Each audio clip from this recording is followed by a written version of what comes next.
O filme estrelado por Rachel Zegler viu quase tudo que poderia dar errado dando errado. E para piorar, fontes do filme acusam Rachel de comportamento narcisista e impróprio. Há revelações estridentes nessa reportagem especial que vão muito além das manchetes e tabloides. Espelho, espelho meu, diga-me, quem lamenta mais Branca de Neve do que eu?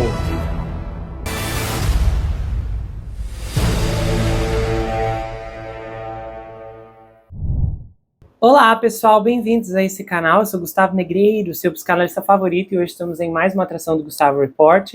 Lembrando que esse é o segundo episódio que eu faço sobre esse caso envolvendo o filme Branca de Neve, a Rachel, Gal e por aí vai.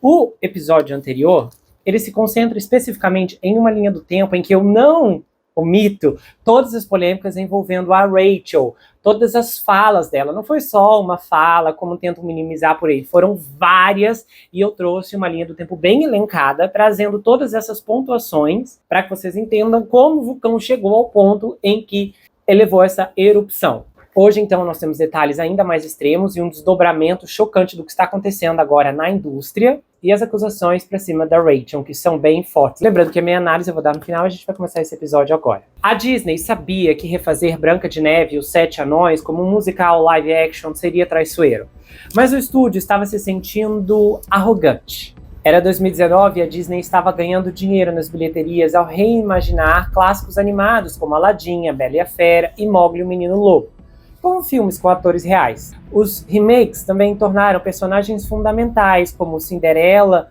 relevantes novamente. Heroínas definidas por ideias de outra era. Porém, o elenco nos últimos anos começou a ser diversificado. E por que não fazer o mesmo com Branca de Neve? Ao longo das décadas, a Disney tentou modernizar sua história para torná-la mais do que uma donzela em perigo. Uma premiada como a mais bela de todas por causa de sua pele branca como a neve. E essas tentativas ocorreram por duas vezes no começo dos anos 2000 e os roteiristas não conseguiram decifrá-la, pelo menos não para a satisfação da Disney, que a essa altura estava se considerando muito consciente de sua imagem. Branca de Neve e os Sete Anões, que estreou em 1937, apresentou outros desafios de remake, incluindo como lidar com a sensibilidade dos anões, e um reboot paralisado pela Disney havia reimaginado os anões como lutadores de Kung Fu na China. Talvez Branca de Neve estivesse amaldiçoado antes mesmo de começar, ou alguém trouxe a maldição para o set. Casos de pandemia do Covid surgiram assim que a produção começou em Londres, forçando a Disney a adotar protocolos de segurança rigorosos e acionando milhões de dólares ao orçamento. Um dos sets, uma casa de campo com telhado de palha, pegou fogo em um estúdio de som. E a greve dos atores de 2023 forçou a Disney a interromper refilmagens. Gal Gadot, escalada como a Rainha Má, sofreu complicações de saúde devido a uma gravidez, atrasando as refilmagens e o trabalho de efeitos visuais. Outros problemas foram auto-infligidos. A Disney errou e mentiu em suas respostas às fotos vazadas no set de novos personagens. Em julho de 2023, o Daily Mail publicou imagens que pareciam mostrar os Sete Anões sendo interpretados por atores e atrizes de várias raças e etnias, e apenas um deles era um anão. A manchete era: Branca de Neve e os Sete Companheiros Politicamente Corretos? Isso levou os fãs a se preocuparem que os anões tivessem sido expurgados inteiramente por correção política. E a Rachel se rebelou em entrevistas e nas redes sociais, gerando uma controvérsia atrás da outra por mérito próprio. Quando se tornou polêmico o fato de que a Disney escalou uma atriz não branca para estrelar Branca de Neve, Snow Woke virou tendência nas redes sociais. A Disney deu de ombros. Dentro do estúdio, os executivos estavam orgulhosos do elenco. Eles ficaram impressionados com a voz e a presença da Rachel, e eles viam sua etnia como um bônus. Então, em 12 de agosto de 2024, 3 dias após a Rachel subir ao palco no evento de fãs da D23 da Disney para apresentar o primeiro trailer oficial de Branca de Neve, ela agradeceu efusivamente aos apoiadores em um post no X por levar o teaser a 120 milhões de visualizações em 24 horas. Um minuto depois, ela acrescentou uma reflexão tardia no mesmo tópico. Lembre-se, liberte a Palestina. Esse adendo, que acumulou 8,8 milhões de visualizações, quase 4 vezes o número inicial da postagem, rapidamente circulou com muitos dentro do estúdio expressando choque pelo fato da estrela de Branca de Neve misturar a promoção de seu sustentáculo de 270 milhões com qualquer tipo de declaração política. Um executivo da Disney levantou as preocupações do estúdio com a equipe da Rachel. Então, eles consideraram que a melhor estratégia era a contenção. Então a Disney decidiu silenciar-se. Pedir para a Rachel retirar sua postagem poderia gerar ainda mais atenção, especialmente se ela dissesse a seus seguidores que havia sido pressionada a fazer. Então, o produtor do filme, Mark Platt, voou de Los Angeles para Nova York para ter uma conversa franca com a Rachel. Ele explicou o quanto estava em jogo, tanto para a Disney quanto para sua carreira, e pediu que ela postasse com atenção. Ela pareceu entender, mas só pareceu mesmo, e a Disney estava prestes a descobrir. A atriz, cujo relacionamento com o estúdio começou a se desfazer em 2022, durante uma contenciosa campanha da temporada de premiações do filme West Side Story, e continuou enquanto ela destruía a amada Branca de Neve original, mantendo-se firme e dando continuidade à postagem. Nos bastidores, ameaças de tirar a vida da co-estrela da Rachel, a Gal Gadot, que é israelense, aumentaram, e a Disney teve que pagar por segurança adicional para a mãe de 4 filhos. Uma fonte da Disney disse que a Rachel não entendia as repercussões de suas ações no que diz respeito ao que isso significava para o filme, para Gal e para qualquer um. 3 meses após a eleição presidencial, a Rachel postou um palavrão e, juntamente com isso, o nome do Trump, e disse que os apoiadores do Trump nunca conheçam a paz. A Disney já estava farta, dado que a estrela estava sinalizando para metade do público potencial de um filme já problemático, atormentado por refilmagens caras, para ficar em casa. Capturas de tela do discurso foram transmitidas entre os celulares na sede da Disney. Como o estúdio poderia confiar nela para participar da próxima turnê de divulgação de Branca de Neve? Dessa vez, membros da equipe de gestão da Rachel, incluindo agentes da CAA, entraram em ação. Sua postagem foi rapidamente substituída por um pedido de desculpas. Deixei minhas emoções tomarem conta de mim. Sinto muito por ter contribuído para o discurso negativo. O produtor, Mark, apresentou o caso novamente a Rachel, e depois de um vai e vem, ela começou a trabalhar com um guru de mídia social pago pela Disney para examinar quaisquer postagens antes da estreia do filme em 21 de março. Enquanto Branca de Neve saltava de uma controvérsia para outra, a fofoca de Hollywood ganhava força. Certamente a Disney cortaria suas perdas e enviaria essa fera direto para o streaming. Mas varrer Branca de Neve para debaixo do tapete, como a empresa fez com outros filmes problemáticos, incluindo criticamente criticado Artemis Falls em 2020, nunca foi algo que a Disney considerou. Branca de Neve é extremamente caro e o Disney+, precisaria absorver esse custo se aceitasse o filme. Isso prejudicaria uma das principais promessas da Disney para Wall Street: maior lucratividade no streaming. Nos bastidores, a Disney continuou exercendo mudanças. Uma música do segundo ato, chamada Hidden in My Heart, uma canção cantada por um dos anões, foi cortada para acelerar a história. E uma nova cena perto do final, envolvendo a Rainha Má e o espelho mágico, adicionou mais drama. A peruca problemática passou por correções digitais. E em outubro, executivos de toda a empresa tinham programado voar para Disney World, na Flórida, para um retiro corporativo. Quando a cúpula foi cancelada no último minuto por causa do furacão Milton, a equipe do estúdio usou o tempo para se concentrar em Branca de Neve. O novo chefe de filmes live action da Disney, David Greenbaum, que havia herdado o problemático projeto, reuniu uma dúzia de líderes de estúdio em uma sala de exibição no lote da Disney e passou 2 dias examinando o filme, parando, iniciando, para ver o que poderia ser melhorado, de acordo com 3 pessoas com conhecimento direto da sessão que falaram sobre condição de anonimato para discutir um processo privado. Os anões CGI pareciam serosos e isso preocupava o executivo. A linha da história dos bandidos, o núcleo envolvendo o personagem que substituiu o príncipe, Jonathan, ao que parecia poderia ser bem mais apertado. E o diretor, Mark Webb, continuou mexendo com som e cor até fevereiro desse ano. O tumulto em torno de Branca de Neve havia se tornado tão intenso que a Disney decidiu aumentar a segurança e restringir as entrevistas no tapete vermelho. A entrada do teatro estava escondida da vista do público por sebes altas em plataformas móveis. Após a exibição, alguns executivos da Disney e pessoas que trabalharam no filme ficaram no saguão, procurando respostas nos rostos das pessoas e esperando por uma reviravolta de última hora na trama. Que as avaliações seriam positivas e que seu trabalho para manter Branca de Neve no caminho certo renderia fortes vendas de ingressos. Em um último ato de desespero, a Disney executou todo o seu poder e conseguiu que veículos ultra famosos de TV e cinema esbanjassem uma série de críticas positivas e bajuladoras que saíram imediatamente após a exibição privada do filme. Os elogios nomeavam Branca de Neve como o melhor live action da Disney.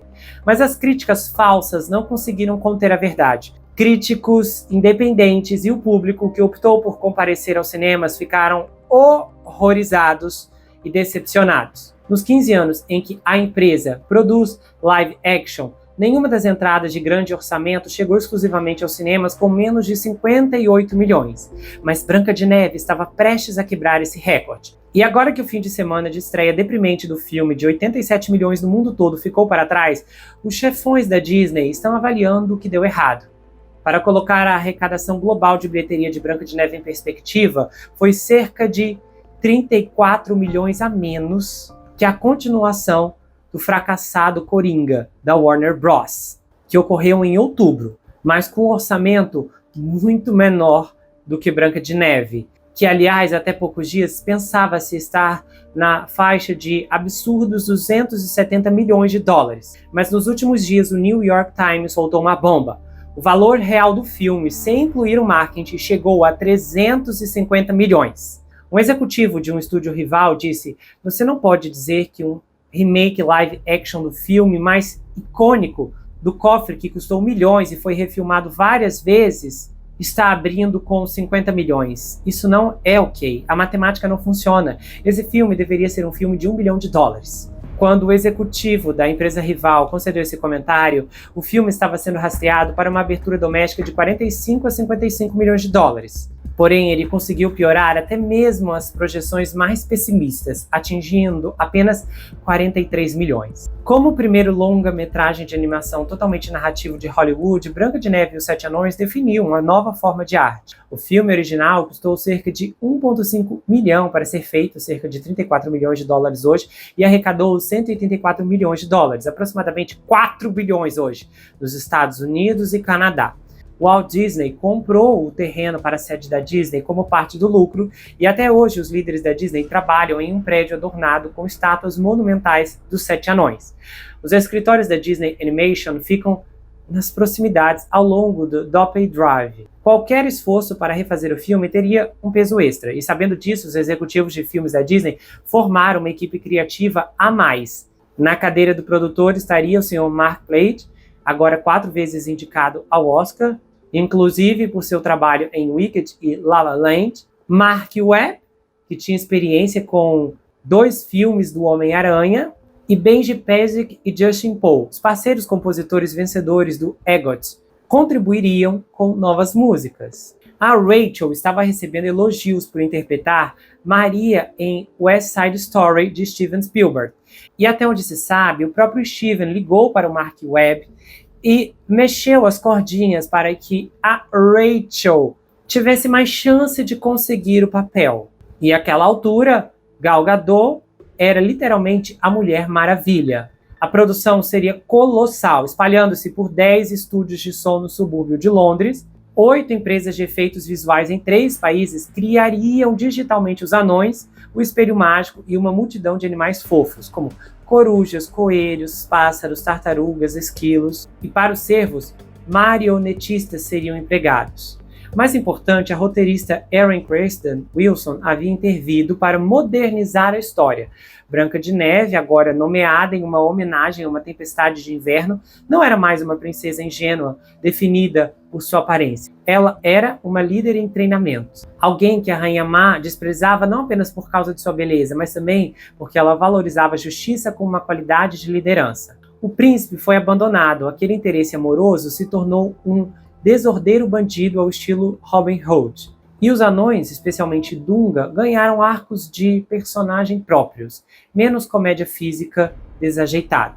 Greta Gerwig, de Barbie, e outros 5 escritores fizeram polimentos. E aí, satisfeito com o trabalho deles, Alan Horn, então presidente da Walt Disney Studios, levou o projeto adiante com um orçamento de 210 milhões.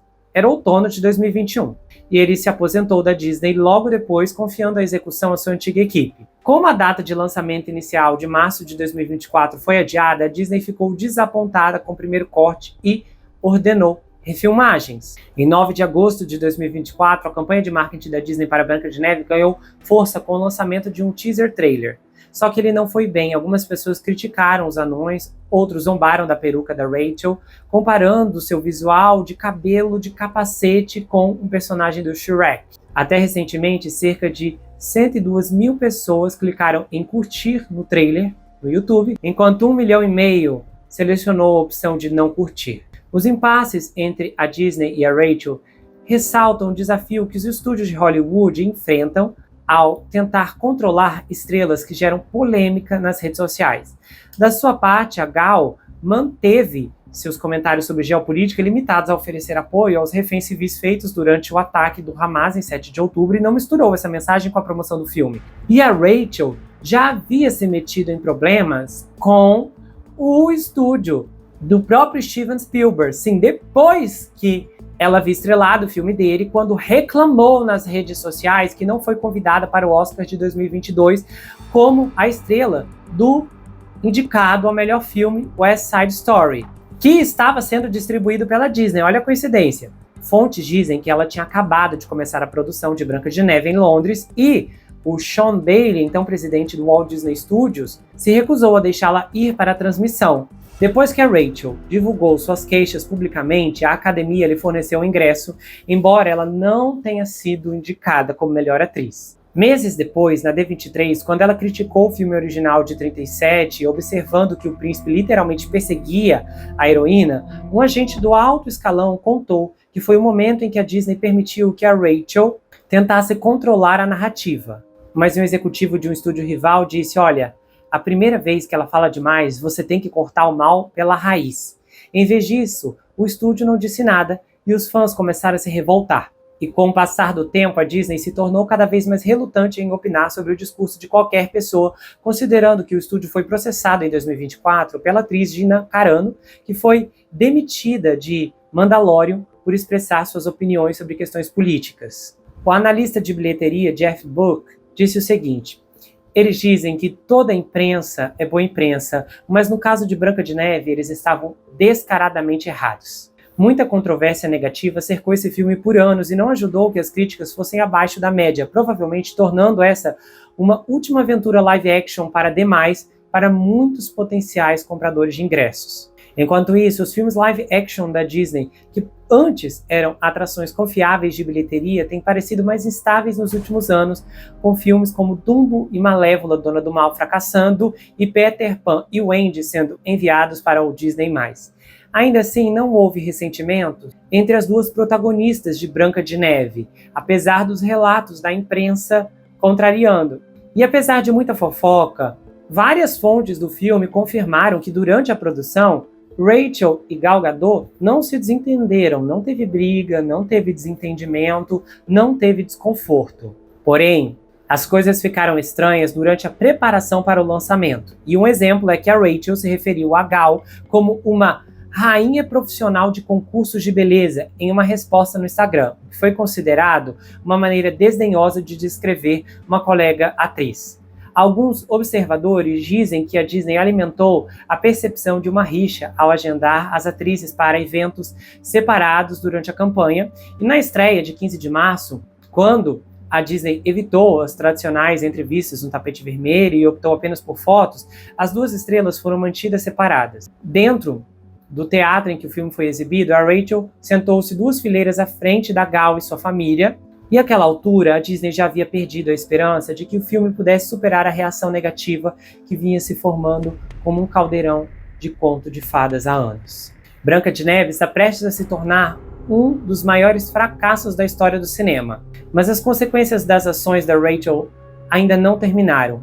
Jonah Platt, filho do produtor de Branca de Neve, o Mark, culpou a Rachel pelo fraco desempenho de bilheteria do filme em uma resposta no Instagram. Pois é, o moço de 38 anos, mais conhecido como apresentador do podcast Ben Jewish, postou uma resposta já deletada a um comentarista do Instagram que compartilhou uma reportagem de que o pai dele voou para Nova York para repreender a Rachel durante o ciclo promocional do filme.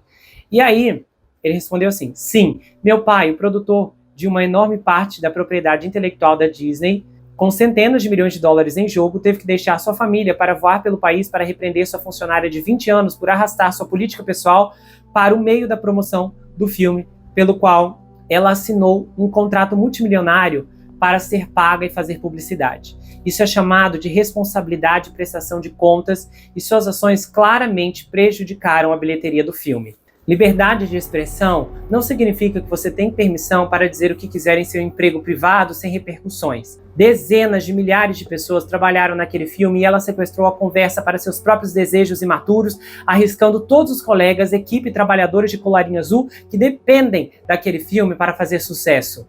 Narcisismo não é algo para ser mimado ou encorajado. Esse desabafo repercutiu em todo mundo. Mas a Rachel postou stories comemorando o sucesso financeiro do filme, chegou a gravar um vídeo dizendo que o que quer que ela faça e onde quer que ela vá, sempre haverá pessoas para assisti-la. Porém, se você analisar o que sobra para ela, é uma perspectiva curiosa, porque ela não é uma estrela no sentido mais fidedigno da palavra. Seu primeiro filme lhe garantiu um Globo de Ouro de melhor atriz em comédia musical, mas foi um fracasso de bilheteria. West Side Story, orçado em 100 milhões, arrecadou apenas 76 milhões nos cinemas. Em seguida, ela apareceu na sequência do filme de sucesso Shazam, nesse caso, Shazam! Fúria dos Deuses. O filme custou 125 milhões e arrecadou 134 milhões. Foi uma bomba de bilheteria. No mesmo ano, em 2023, ela coestrelou Jogos Vorazes, A Balada dos Pássaros Canoros e das Serpentes. O filme custou 100 milhões de dólares e arrecadou 349 milhões. É o filme de menor bilheteria da franquia Jogos Vorazes, embora não tenha causado prejuízo ao estúdio. No ano passado, ela estreou o filme Y2K, Bomba Relógio. É um terror e comédia de ficção científica apocalíptico. O filme custou 15 milhões de dólares e conseguiu apenas 4,4 milhões nos cinemas. Seu filme seguinte, a animação Enfeitiçados, inicialmente estava programado para ser lançado nos cinemas, mas então algo mudou e o filme foi vendido para a Netflix. Seu último filme foi o malfadado Branca de Neve. Apesar disso, a mídia tem demonstrado forte apoio a Rachel, dizendo que suas opiniões eram francas e honestas. E após um artigo da Variety denunciando o mau comportamento da Rachel, com algumas das informações que eu trouxe aqui, mais de 50 jornalistas assinaram uma carta aberta à Variety, condenando fortemente o artigo da autora. E eles escreveram Palestina Livre no artigo. Quando solicitada a comentar, um porta-voz da Variety emitiu a seguinte declaração à Vanity Fair: apoiamos nossa excelente repórter Tatiana Siegel e suas reportagens detalhadas e bem fundamentadas sobre o que aconteceu nos bastidores desse filme. Tatiana também já foi alvo de reações negativas de apoiadores pró-Israel por suas reportagens sobre a resposta de Hollywood à guerra em Gaza. Depois que Branca de Neve estreou, a Rachel agradeceu os fãs e postou 2 carrosséis de imagens de slides no Instagram de fotos e vídeos falando sobre sua experiência ao fazer o filme. A Gal Gadot não foi incluída em nenhum inicialmente. Quando eu gravei aquele episódio, o filme ainda não tinha sido lançado. O que tinha ocorrido apenas foi aquela estreia privada. O que acontece? Eu vi que a internet se alastrou para avançar em cima da Gal Gadot. Então, descrever a atuação dela como horrível, como não sei o quê. E aí eu vi muitas pessoas dizendo que tinham nojo dela e tal. Um oxigênio de antissemitismo, né, de outro mundo. E a Rachel, por si, ela tem uma imprensa toda, uma máquina de imprensa ao lado dela, não porque eles gostam dela, eles gostam da política dela. Então, enquanto ela estiver e manter essa política, ela vai ficar bem. Bom, bem até que ponto? Se você analisar a carreira dela, ela teve uma sorte bem interessante de figurar em grandes propriedades intelectuais, ou seja, grandes oportunidades, grandes palcos, para fazer o seu nome. Tanto Jogos Vorazes, que é uma franquia muito conhecida, que fez o nome da Jennifer Lawrence, e agora o Branco de Neve, que poderia ser um grande marco em sua carreira. Se atingisse $1 bilhão, ela teria para sempre essa honra em sua ficha técnica de uma atriz que já fez $1 bilhão no cinema. Só que essa moça, como eu disse no vídeo anterior, e não me arrependo, não presta. E ela é tão ordinária, como na minha análise, que eu trouxe vários outros pontos para fundamentar a minha perspectiva psicológica. Ela é uma moça que ela tem uma necessidade gigantesca de diminuir as outras pessoas. Ela não tem respeito por ninguém.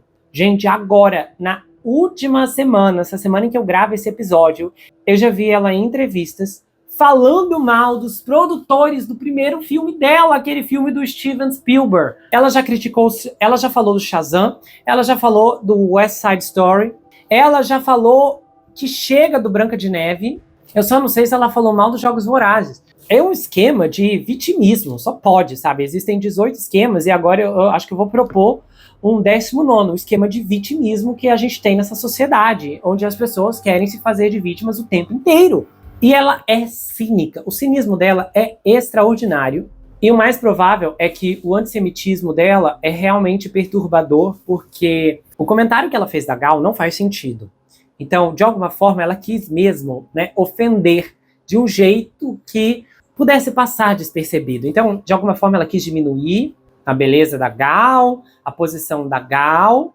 Ela demonstrou um show de falta de profissionalismo, porque ela poderia muito bem ter feito seus comentários políticos de outra forma, não usando a plataforma da Disney. E aí, nesse caso, eu concordo com os produtores. Se você está em uma campanha promocional, divulgando um filme, você vai falar sobre o filme, não sobre outras questões. Só que muito provável, tá? O que eu acho, que inclusive nós vamos ver no episódio que vai sair de amanhã, que eu imagino assim que, né, vai revoltar multidões, mas eu vou trazer a história, vai ser sobre a Melissa Barrera, e eu acho que ela não tá nem aí pra Gaza. De verdade, eu não acho que ela se importe com esse conflito. Eu acho que ela viu uma oportunidade de expandir seu nome com quem importa na indústria. Porque nós estamos falando com votantes das premiações, críticos que vão bajulá-la em tudo que ela fizer. Como eu vi revistas importantes dizendo que o que ela colocou no Instagram sobre os eleitores lá do presidente vencedor não tinha sido nada demais. Gente, ela literalmente ofendeu os eleitores e ela ofendeu o presidente em exercício. E ela literalmente ofendeu o presidente colocando uma linguagem obscena. É um pesadelo de logística e de promoção para qualquer gerente de marketing que esteja lidando com um projeto como esse. E eu nem estou falando aqui por qualquer tipo de carinho pela Disney, porque a Disney como empresa não tem, assim, zero carinho para mim. Agora, o que eu estou analisando aqui é o que é certo dentro de uma circunstância que já é toda errada. O outro ponto que me chamou a atenção e que me chocou muito também é que as pessoas foram cobrar o filho do Mark porque ele voou para repreendê-la, porque ela não parava de falar mal do filme Branca de Neve. Olha o grau dessas pessoas, o grau de pensamento, de mentalidade. As pessoas realmente estão tão desocupadas ou tão sem propósito na vida que tentar atacar o filho de uma pessoa por algo que o pai em questão nem estava errado em fazer é realmente um péssimo lembrete de onde estamos como humanidade agora. Eu não sei qual vai ser o futuro da Rachel, porque tem toda uma camada muito maior do que essa. Ela tem toda uma indústria que a apoia, que está do lado dela e que vai fazer de tudo para não vê-la cair. Mas o que ela representa e o que ela é como pessoa já está muito claro, independente de qualquer papel de mocinha indefesa que ela pegue no futuro. Ela possui um talento vocal impressionante. Infelizmente, esse talento não acompanha seu caráter. Ela é desprovida de educação, de compaixão e de moral. Seus valores são a antítese do que qualquer um deveria seguir. E suas palavras estão de extremo acordo com suas ações. Ela não quer esconder quem ela é, ela quer mostrar como se sente e como vê o mundo e as pessoas ao seu redor. Ela é o que é. E a essa altura do campeonato, não restam dúvidas do que ela como sujeito significa. Um poço vazio e ambulante, que está vagando para longe do seu verdadeiro propósito nesse mundo sombrio.